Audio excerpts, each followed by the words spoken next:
Have you recently come across a report on worsening income inequality in India? The paper, co-authored by Thomas Piketty, who is considered among the most authoritative voices on economic inequality, was extensively cited by liberals to claim that situation in India is worsening. But if one takes a closer look at this data, the results are really fascinating. As revealed by Professor Shamika Ravi, she is also the member of the Economic Advisory Council to the Prime Minister of India.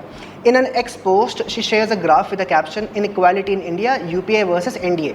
In this graph on your screens, you can see the line goes sharply down in the UPA era and then it goes up a bit in the NDA era but comes down again after 2020. So let me explain to you this graph. Firstly, we read the report from where the data was cited for this graph.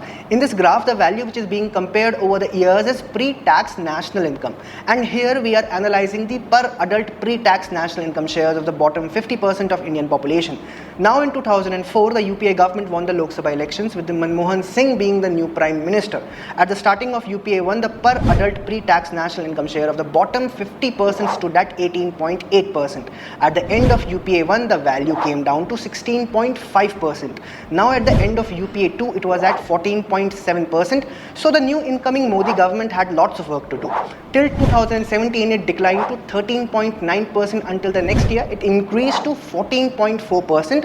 2019, 14.7%, 2020 it further increased to 15.5%, finally crossing the margin at the last years of UPA 2. However, in 2021 and 2022, it decreased to 15.4% and 15.0% respectively. The reason for this sudden drop? In these years, global economy was hit by the COVID-19 pandemic and naturally Indian economy suffered too by this calamity. Wonder what could have been the scenario if not for the pandemic. So, do you understand? Everyone is fixated how the top 1% has gained more wealth in recent years. But if you look at these numbers, the share of bottom 50% went down under the 10 years of UPA era. However, the NDA government tried to reverse this trend until the pandemic. The slide that started in second term of UPA resulted in policy paralysis. The effect of economic mismanagement during UPA 2 years, especially in banking and finance, was so severe that it dragged it further down during NDA initial years.